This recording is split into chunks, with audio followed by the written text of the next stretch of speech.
Hai, Assalamualaikum guys. Selamat datang ke dalam rancangan Ibrahim Zainuddin, di mana di rancangan ini kita bincangkan mengenai dua perkara, iaitu skincare dan juga makeup. So, without any further ado, let's go.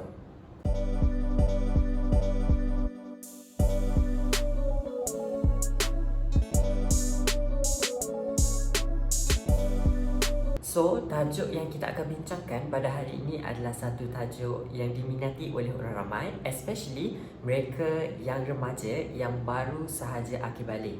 So, basically hari ini kita akan membincangkan mengenai basic skincare yang boleh digunakan untuk mereka yang baru sahaja mencapai tahap dewasa. Okay?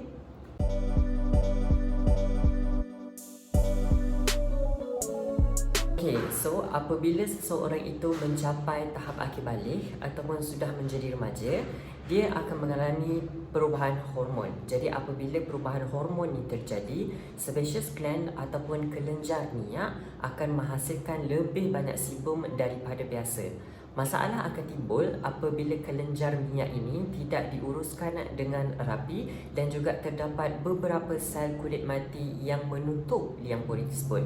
Jadi ia akan menyebabkan iritasi setempat ataupun localized irritation yang which later akan menyebabkan masalah jerawat.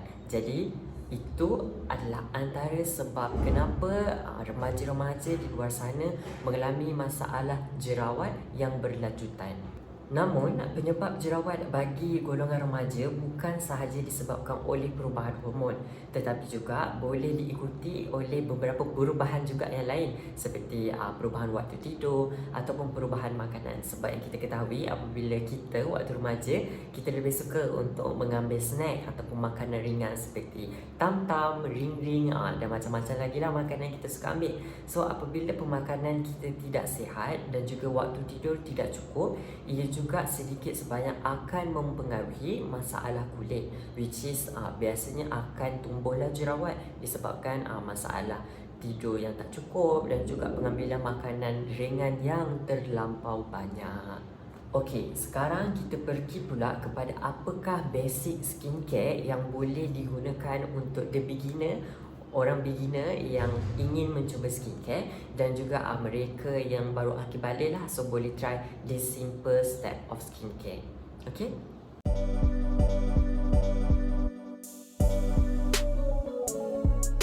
Jadi Baim pecahkan beberapa skincare steps yang boleh diikutilah. So yang pertama adalah dengan menggunakan pencuci muka ataupun cleanser, kemudian menggunakan toner dan kemudian menggunakan moisturizer, dan yang terakhir sekali adalah penggunaan sunscreen ataupun pelindung suria.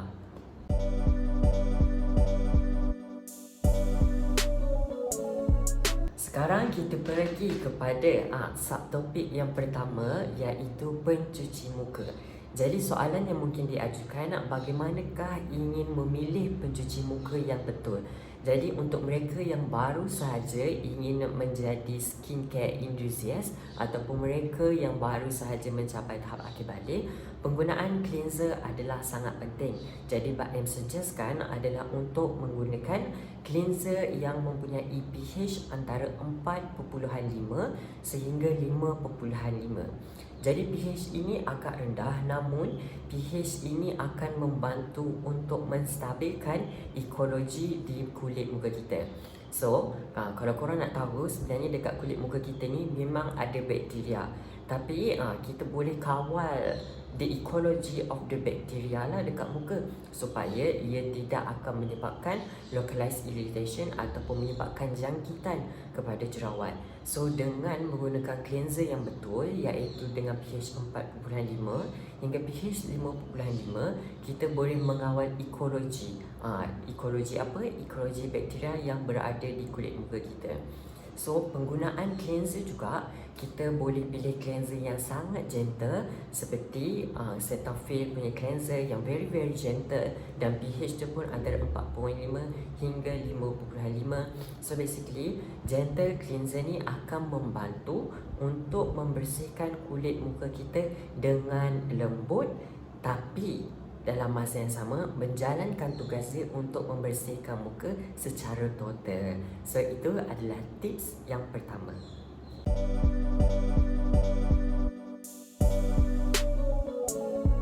Okay, so subtopik yang kedua pula adalah dengan penggunaan toner. Jadi toner ni ada banyak jenis, antaranya ada hydrating toner, ada brightening toner, ada juga calming toner dan ada juga exfoliating toner. Tapi hari ni kita akan fokus kepada dua sahaja, iaitu hydrating dan juga exfoliating toner. So bahan yang perlu dicari di dalam hydrating toner adalah hyaluronic acid, di mana hyaluronic acid ni ataupun HA ia mampu untuk memegang 100 kali ganda lebih banyak kelembapan untuk dibandingkan dengan beberapa pelembap yang lain lah. So apabila kulit kita menjadi lembap, ia akan mengurangkan pengeluaran sebum daripada sebaceous gland. So basically bila kulit lembap, so kuranglah sebum. Okay, itu adalah yang pertama. Yang kedua adalah exfoliating toner. Jadi exfoliating toner ni boleh digunakan 2 hari sekali ataupun 3 hari sekali. Jangan gunakan terlampau kerap, kerana exfoliating toner seperti nama dia, ia adalah merupakan campuran antara alpha hydroxy acid dan juga beta hydroxy acid. So basically AHA ataupun BHA ini mampu untuk mengeksfoliatkan kulit secara lembut dan perlahan.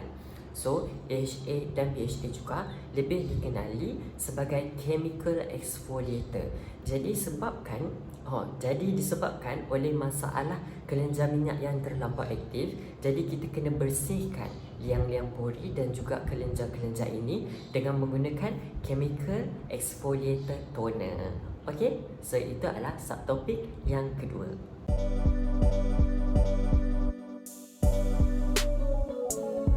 Okey, apabila kulit kita terlampau berminyak, kita ingin memilih moisturizer yang tidak akan membuatkan kulit kita lebih nampak berminyak dan juga berkilat.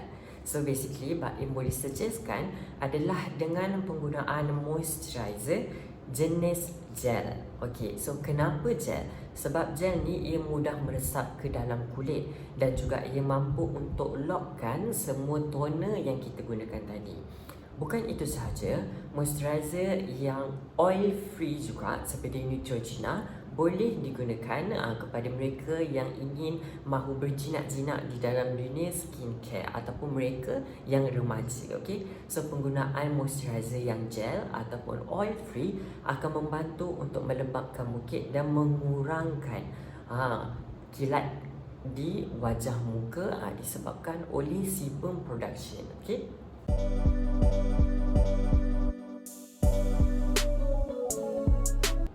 Dan subtopik yang keempat adalah benda yang paling penting sekali apabila kita menggunakan skincare, iaitu kita kena lock semua dengan menggunakan pelindung suria ataupun sunscreen. Jadi penggunaan sunscreen ni adalah sangat penting kerana ia boleh mengurangkan masalah hyperpigmentation dan juga boleh mengurangkan masalah jerawat untuk menjadi dengan lebih teruk. So basically sunscreen ni juga boleh dibahagikan kepada dua, iaitu physical sunscreen dan juga chemical sunscreen.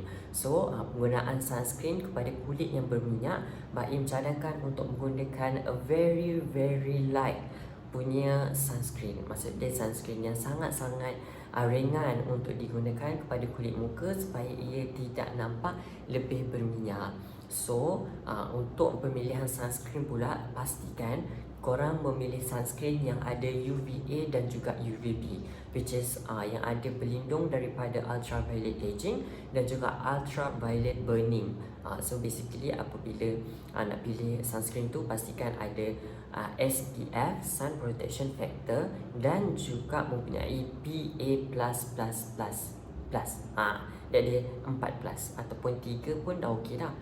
Kalau ada 5+, it's better. Sebab penggunaan sunscreen ni macam Baim cakapkan tadi, ia boleh mengurangkan masalah hyperpigmentation dan mengurangkan masalah jerawat untuk menjadi dengan lebih teruk.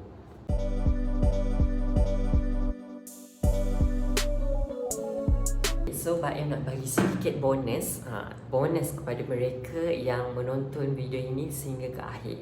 Okay, so basically kadang-kadang kulit Baim pun berminyak juga sebab kulit Baim memang jenis yang combination, which is dekat sini area kering and dekat T-zone ni lebih berminyak.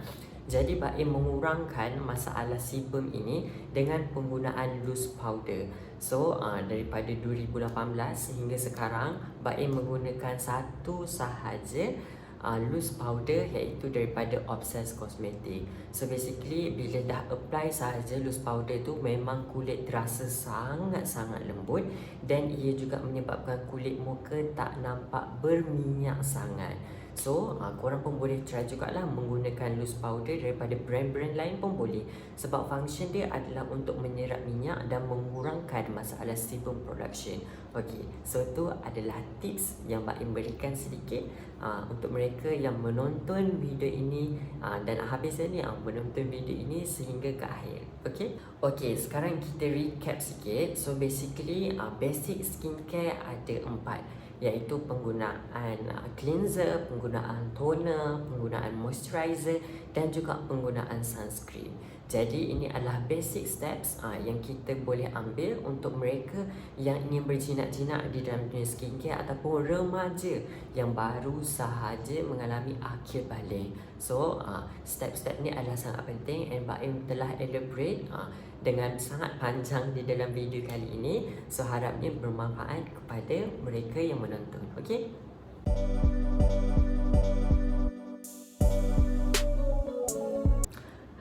Korang mesti dah tengok video ni sampai habis kan? So Baim ada task untuk korang. So korang kena like, subscribe dan juga turn on the notification bell supaya korang menjadi orang yang pertama untuk melihat video yang Baim upload di channel YouTube ini. So sekian sahaja. Bye. Assalamualaikum.